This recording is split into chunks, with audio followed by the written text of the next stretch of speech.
e para que consigamos viver em paz, conviver em paz, é fundamental que aprendamos, que consigamos perdoar.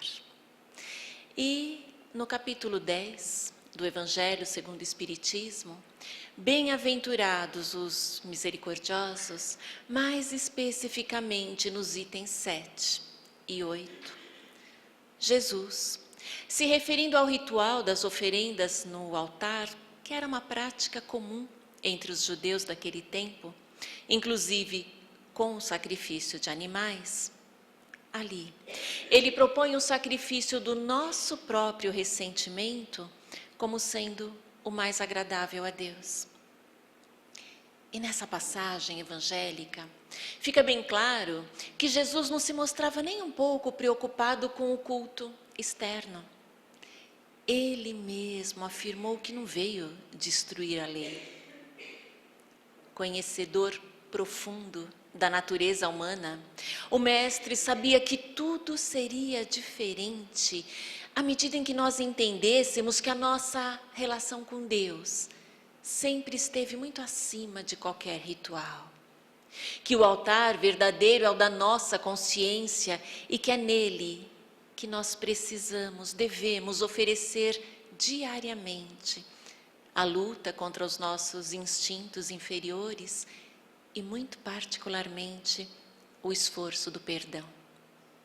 Esse sim, um sacrifício real e que traz resultados efetivos, porque nos obriga a nos voltarmos para dentro de nós mesmos. Mas é lógico nós imaginarmos que Jesus sabia das dificuldades que nós teríamos para entender e principalmente para vivenciar os seus ensinamentos. E embora todos nós aqui possamos relatar uma ou outra situação, ou várias, em que até conseguimos perdoar quem nos magoou, superar uma ofensa, a proposta de Jesus vai muito além de um comportamento intermitente. Às vezes eu consigo, às vezes eu não consigo. Ela é muito mais profunda do que simplesmente a relação entre o número de vezes em que fomos ou nos sentimos ofendidos, agredidos, injustiçados, e o número de vezes que perdoamos e conseguimos superar.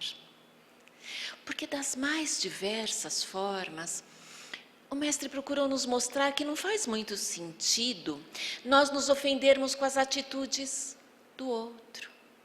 Até porque o outro só vai conseguir desorganizar a nossa estrutura emocional se nós permitirmos.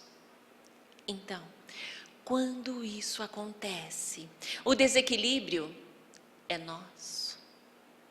As atitudes, as palavras menos felizes da parte de quem quer que seja, só nos afetam negativamente quando nós acolhemos. Quando nós damos a tudo isso uma atenção que vai além da necessária.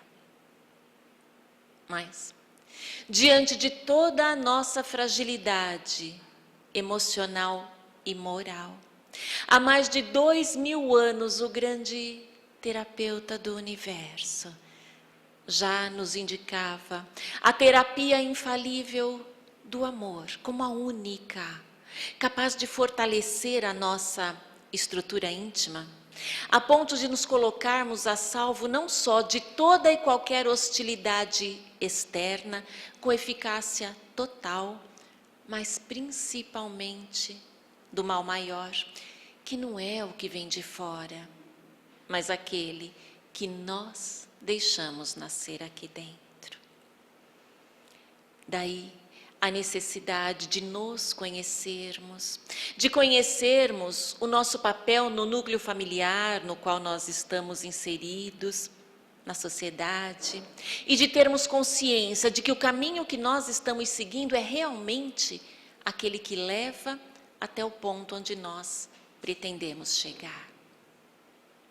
Mas o tempo passou, os costumes se transformaram e os ensinamentos de Jesus continuam sempre atuais.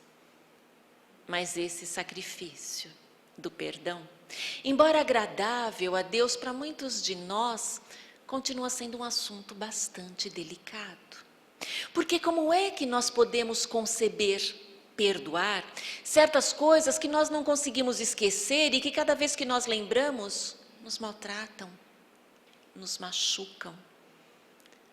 Mas é que nós, por vezes, insistimos em querer relacionar coisas que são absolutamente distintas, e é o caso.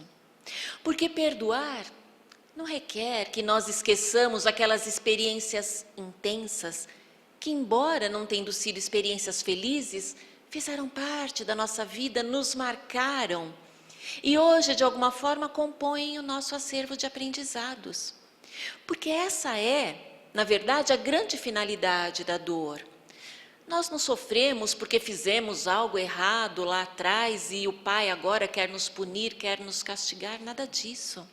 A dor é terapêutica, é educativa e ela vem sempre com a finalidade de nos ensinar algo e de nos despertar, nos alertar para a necessidade urgente de mudança de atitude. E perdoar, então, significa nós darmos a todas essas situações, a todos esses fatos, uma outra dimensão, darmos a tudo isso uma outra conotação, a ponto de nos livrarmos justamente da dor que a lembrança causa. De lembrar sem nos ferirmos, porque as mágoas, as ofensas, elas têm o tamanho exato, elas têm a exata proporção que nós dermos a elas. E o não perdão é sempre uma tentativa equivocada de atingirmos a outra pessoa, como se isso fosse trazer algum tipo de justiça para nós. É como se perdoando, nós estivéssemos deixando a outra pessoa sair impune, apesar da dor que ela nos causou. E aí, para punir o outro, nós nos aprisionamos. Nos escravizamos a essa pessoa e nos mantemos em cativeiro, com o pensamento fixo, em circuito fechado na mágoa, gerando o ressentimento, que é um dos frutos do nosso atraso moral. Porque ressentir quer dizer sentir novamente e voltar a sentir muitas e muitas vezes. E o pior é que ressentimento mata. Mata a nossa alegria, mata a nossa esperança, mata a nossa capacidade de perceber a grandeza, a beleza da vida. E a cada ressentimento, a mágoa vai se aprofundando, vai tomando forma dentro de nós, vai desequilibrando todo o nosso psiquismo, as nossas emoções, até se refletir no corpo físico, na forma de doença. Além disso, a fixação mental que é produzida pelo ressentimento coloca o ressentido em sintonia com outras mentes rancorosas, o que pode dar início a obsessões muito graves. E os sentimentos negativos, tóxicos mesmo, que são gerados nesse processo todo, eles não comprometem só a encarnação presente, não. Pelo contrário, eles permanecem conosco, encarnação após encarnação, produzindo em nós todos os seus efeitos danosos, até que nos reconciliemos com o adversário do passado. Mas isso também não quer dizer que, por sermos espíritas, nós temos que arrumar um passe de mágica que faça com que nós jamais nos sintamos ofendidos, jamais nos sintamos magoados. Que, por sermos espíritas, nós temos a obrigação de tirarmos assim de letra sentimentos que ainda fazem parte de nós, ou pelo menos da maioria de nós. É claro que não é assim. Pelo menos não é assim por enquanto, não é assim agora, porque nós estamos trabalhando, nós estamos nos melhorando, estamos a caminho, mas ainda não atingimos esse ponto e não convém que agravemos ainda mais a nossa situação nos enchendo de culpa. Até porque o que nos cria problema nem é aquele sentimento que surge mesmo dentro de nós, aquela raiva que desperta numa situação de afronta, diante de uma ofensa, porque sentir isso no nosso atual estágio evolutivo, e claro que dentro de determinados parâmetros, ainda é normal. E o que realmente sim, o que realmente nos faz mal, é nós então permitirmos que um sentimento que poderia ser momentâneo, que poderia se diluir ali rapidamente, permitirmos que ele se instale dentro de nós, que ele crie raízes e se transforme em outro ou em outros altamente corrosivos. Mas aí surge a pergunta: e como é então que nós podemos fazer? De que forma nós podemos agir para evitar que tudo isso aconteça em prejuízo de nós mesmos? E quem vem em nosso socorro é a grande benfeitora Joana de Ângeles, que na obra O Autodescobrimento nos ensina que como nós ainda não conseguimos superar sentimentos e emoções que nos fazem tanto mal, o melhor que nós podemos fazer, e devemos sim nos empenhar nisso, é convivermos com eles da melhor forma, da forma mais saudável possível. E para isso então, Joana nos orienta como primeiro passo, admitirmos sempre o que nós estamos sentindo. Porque negar os nossos sentimentos nunca é uma decisão saudável. O primeiro passo para iniciarmos o trabalho de vencer uma imperfeição é justamente reconhecermos que naquele momento ela faz parte de nós. É só a partir daí que o trabalho começa. E quando se diz admitir o que se passa conosco, não significa sair falando para todo mundo, não. É admitirmos de nós para nós mesmos. Então, primeiro passo, segundo Joana de Ângeles, admitirmos que naquele momento, diante daquela situação, sim, nós nos desequilibramos e sentimos raiva. E esse primeiro passo é importantíssimo porque dele decorre o segundo, que é nos analisarmos, procurando entender por que é que a atitude do outro nos atingiu daquela maneira. E através desse processo, que Joana chama de racionalização da raiva, nós vamos acabar percebendo que nós tivemos participação ativa para que ela se instalasse aqui dentro. Não foi o outro que produziu a raiva, em nós ele não tem esse poder. O sentimento, a sensação de inferioridade já existiam aqui dentro, senão aquilo não nos teria atingido a tal ponto.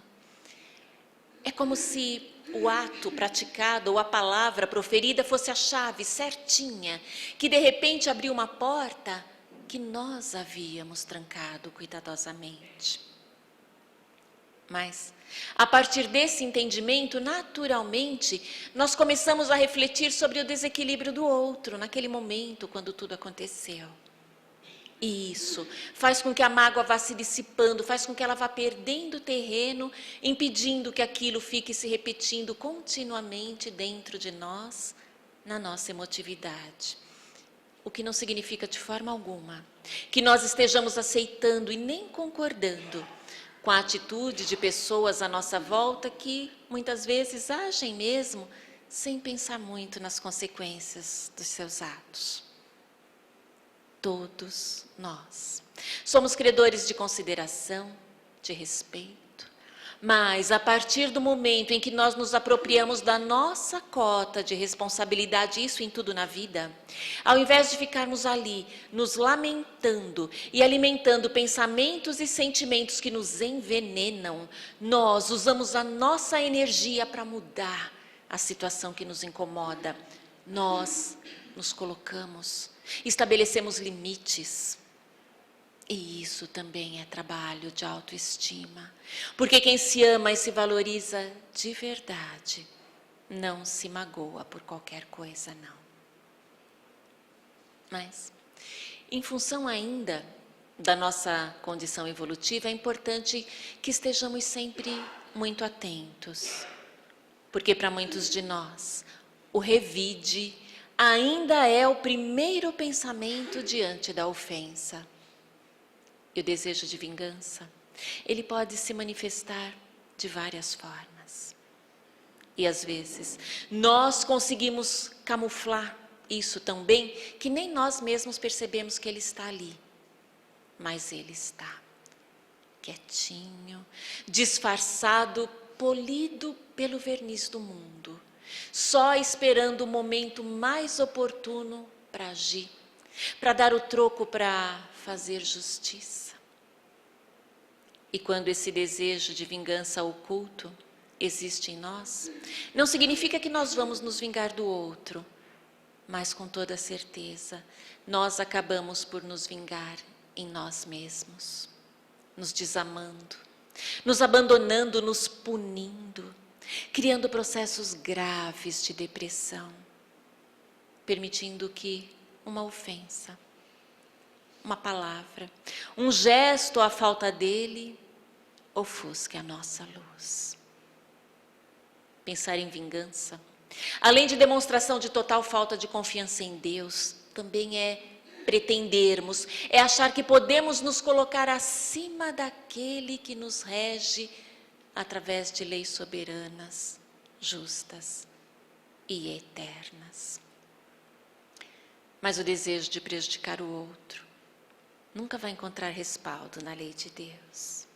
Ninguém precisa desejar o mal de alguém para que esse alguém responda pelos seus atos perante a lei divina. Porque Jesus nos trouxe a certeza de que somos guiados por leis divinas perfeitas.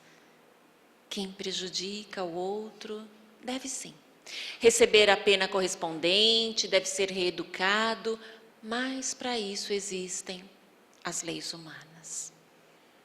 E se elas falharem, porque nós sabemos elas são falíveis e também não alcançam todas as situações, nesses casos confiemos, porque existe a lei maior, a lei de Deus. Essa sim, justa e infalível. Então, entreguemos os nossos desafetos nas mãos do Pai e sigamos em frente. Porque o médico das nossas almas não para por aí. Ele vai além e nos prescreve o tratamento por inteiro. Se alguém te bater na face esquerda, oferece também a outra. E oferecer a outra face, quando nós somos violentados nos mais diferentes aspectos, é termos a coragem suficiente para adotarmos a postura contrária. E isso é sempre inesperado pelo ofensor. Dar a outra face é mudar a paisagem, porque revidar, isso é para o comum dos homens. Mas oferecer a outra face é para aqueles que já conheceram Jesus.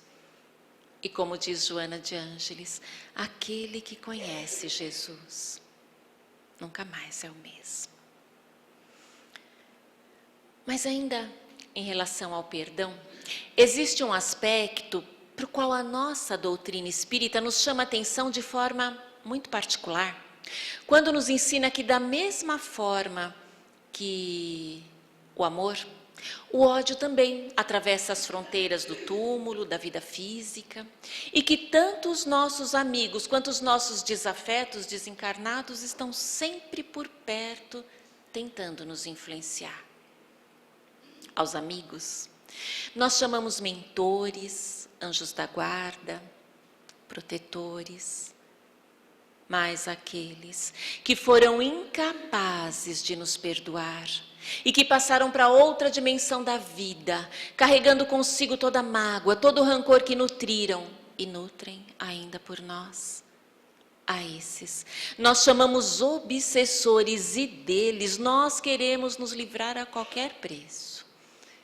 Inclusive, muitos de nós chegamos à casa espírita justamente na busca de uma solução, na busca de um passe forte, mais forte o suficiente para nos livrar de vez desses inimigos incansáveis. Mas é sempre muito oportuna, muito bem-vinda cada oportunidade que surge de esclarecermos aqueles que eventualmente ainda não saibam que os ditos obsessores não são criaturas estranhas a nós, pelo contrário. Eles estiveram conosco em outras existências, nós estivemos juntos. A maior parte deles privou da nossa amizade, da nossa casa, da nossa mesa e nos admirou. E se eles estão, às vezes, por séculos, estacionados, presos ao ódio, perdendo um tempo valiosíssimo, esquecidos de si mesmos e dedicando toda a sua energia em nos perseguir, e quem participa das sessões mediúnicas de desobsessão conhece bem essa realidade. Se eles estão nessa situação, é porque nós fomos e ainda somos importantes nas suas vidas. De alguma forma, nós marcamos a sua história. Daí a dor, daí a inconformação, daí a convicção que eles alimentam de que se eles não conseguem, se eles não podem ser felizes, nós também não podemos. E se não nos cabe o julgamento pela situação em que eles se encontram, a consciência nos cobra o ajuste com a lei divina. E é só por isso que a lei divina permite que eles nos tenham acesso. Diante dela, nesse momento, eles são os credores e nós, os devedores. Devedores de compreensão, devedores de oração, de compaixão por esses filhos de Deus que sofrem e que sofrem profundamente porque não foram capazes de perdoar. Mas Jesus nos convida a vermos no obsessor um irmão. E um irmão que traz consigo necessidades que pelos laços que nos unem, nós podemos ajudar a suprir. O acolhendo nas nossas orações é uma forma de fazermos isso. Mas principalmente podemos fazer isso vivendo, de modo que ele que nos acompanha sinta e se beneficie das vibrações de alguém que, embora ainda muito longe da perfeição, trabalha dia a dia para encher a própria vida de amor, de esperança, de alegria. Se eles estão sempre conosco, e estão, que nos encontrem lutando por nos tornarmos pessoas melhores, na busca da paz verdadeira. Façamos isso por eles. Façamos isso por nós. E, nesse processo do perdão, que vai exigir de nós trabalho, persistência, paciência conosco mesmos, nesse trabalho e em todas as situações da nossa vida, nós podemos e devemos contar sempre com o recurso poderoso da oração, que nos equilibra, que nos permite captarmos de forma mais direta os conselhos dos benfeitores espirituais e que nos fortalece para que, aos poucos, consigamos vencer as muitas imperfeições que ainda trazemos conosco. Mas é claro que orar só não basta. Além de captarmos essa energia divina, nós precisamos mantê-la conosco. E isso nós só vamos conseguir através de pensamentos, sentimentos e atitudes no bem. É o orar e arar. E é por isso que de pouco vai adiantar nós nos prolongarmos e com belas palavras rogarmos a Deus que perdoe os nossos deslizes, que nos dê paciência, que nos conceda sempre novas oportunidades se nós agimos de forma totalmente diversa nos nossos relacionamentos. O que conta sempre é a sinceridade com a qual nos dirigimos ao Pai. E é por isso que nós precisamos mesmo fazer da nossa vida uma prece. E não significa que nós tenhamos que nos tornar santos, não. É muito menos, é bem menos do que isso. Basta sermos honestos, sinceros e caridosos sempre, onde estivermos, para que a nossa oração chegue ao Pai. E aí, a gente pode até aproveitar, dar tempo para fazer parênteses, abrir parênteses e fazer uma relação com aquela situação do médium, do trabalhador ou mesmo do frequentador de qualquer casa espírita, que no dia do trabalho procura policiar o seu pensamento, cuida para não proferir palavras de baixo calão e até se priva de determinados alimentos, tudo como preparação para os trabalhos da noite. Mas nos outros dias da semana, essa mesma pessoa age como se absolutamente não estivesse comprometida com a tarefa, com a doutrina e nem consigo mesma, nem com seu próprio aperfeiçoamento. Por que será? Será que nos preservando de tudo aquilo que pode nos desarmonizar um único dia na semana, isso é suficiente para nos colocar em sintonia com os benfeitores espirituais? E ainda que fosse assim, isso seria o suficiente para nós? Sintonizarmos os espíritos do bem uma vez por semana e dentro do centro? Porque hoje, sobre todos nós que nos beneficiamos com as luzes dessa doutrina bendita, paira a responsabilidade. O que é que nós estamos fazendo além do que faziam os publicanos e os fariseus? Nós, que frequentamos uma casa espírita, que estudamos a doutrina e que somos sim os seus representantes onde quer que estejamos. A mensagem que nós temos transmitido através das nossas atitudes nas situações do dia a dia, ela é condizente com o evangelho que nós dizemos seguir.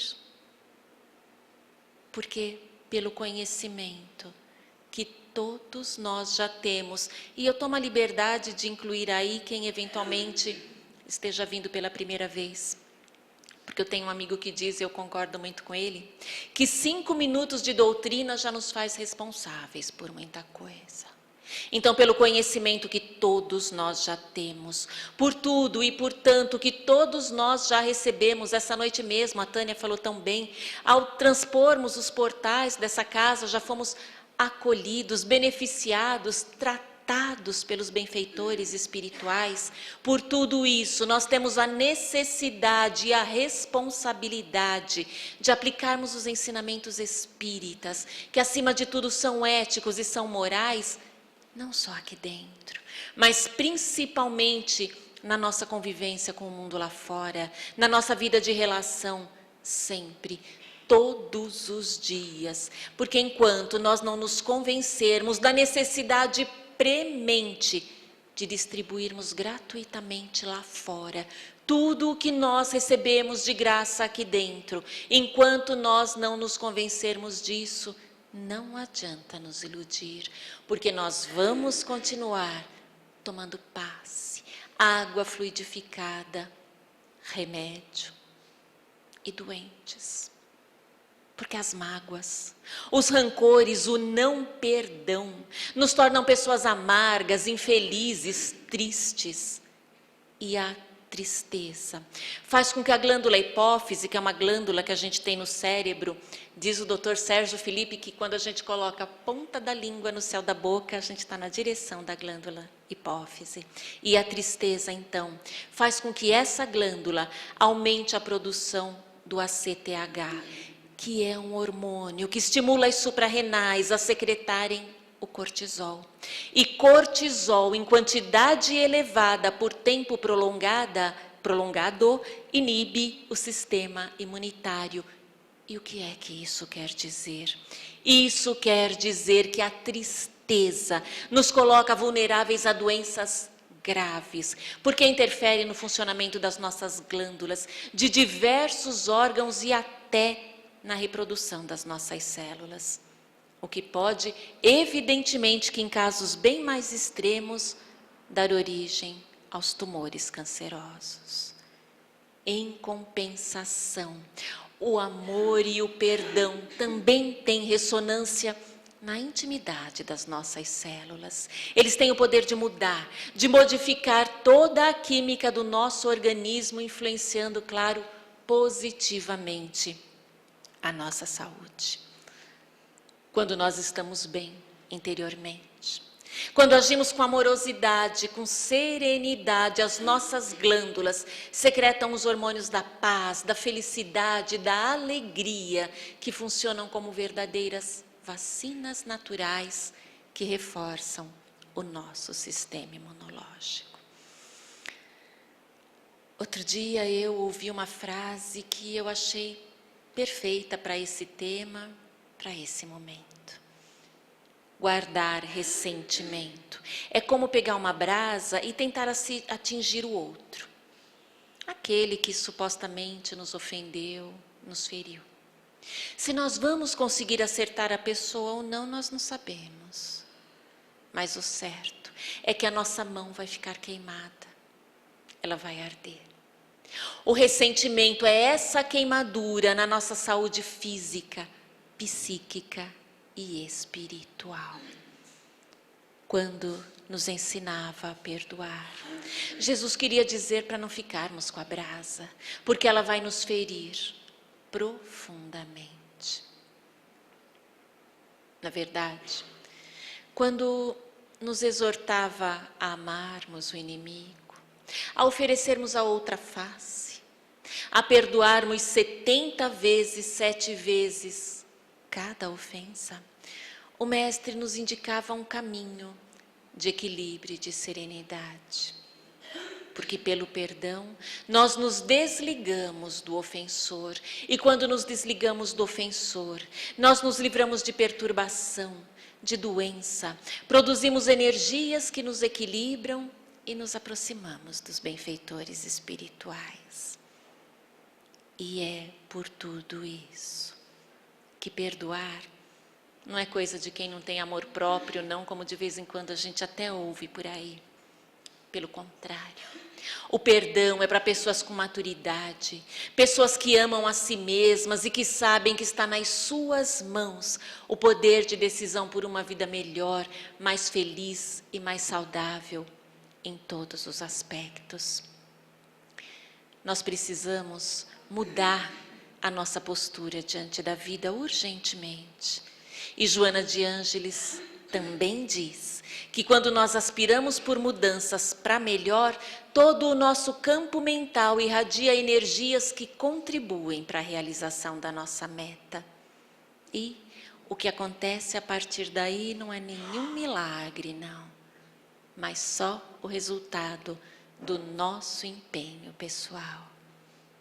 Já passou da hora de nós deixarmos esses sentimentos menores para trás, certos, convictos, confiantes de que o tempo, essa dádiva divina, vai sim realizar todas as transformações que sejam necessárias naqueles que porventura tenham mesmo errado conosco.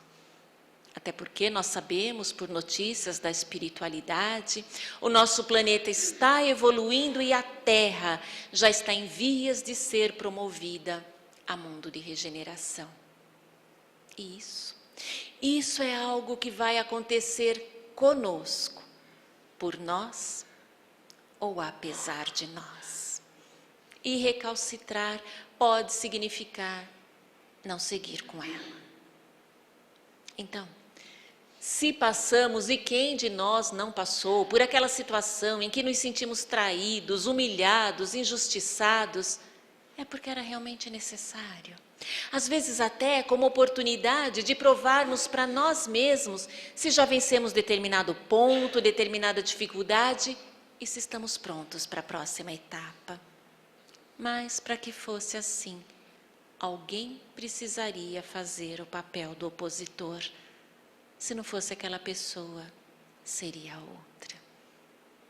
Então, mudemos a direção do nosso olhar e procuremos ver nesses irmãos que nos hostilizam, filhos de Deus. E filhos de Deus, dos quais a espiritualidade se utiliza para nos fazer aprender determinadas lições que aqueles que realmente nos amam jamais poderiam nos ministrar. Mas a necessidade era nossa. Quem sabe assim já não seja possível pensarmos naquela pessoa de forma diferente, de forma mais saudável, mais cristã. qualquer mal que ela nos tenha direcionado, só por ter se projetado na sua mente, já se gravou no seu perispírito. Já existe ali uma mancha que um dia vai precisar ser removida. Da mesma forma que todo mal que nós praticamos ou que pensamos mais insistentemente também se registra no nosso perispírito, como uma mácula que turva a veste nupcial, como diz lá a parábola. Para ficarmos magoados, ressentidos e doentes, basta permanecermos inertes. Para perdoar é preciso agir. E Jesus sempre nos convidou à ação. O perdão é uma atitude individual, unilateral, ela independe do outro. Da mesma forma que eu me aprisionei, eu me liberto. E livre, o espírito cresce, progride e aprende que perdoar é só o começo. É só o início de uma jornada que, sem nenhuma contradição, vai nos conduzir a um nível tal de compreensão que nós não vamos perdoar mais ninguém. Mas isso, porque nós sequer chegaremos a nos ofender. Que Jesus nos abençoe e que nos fortaleça para que tenhamos o bom ânimo de iniciarmos esse trabalho dentro de nós, começando por perdoarmos a nós mesmos. Obrigada pela atenção de todos.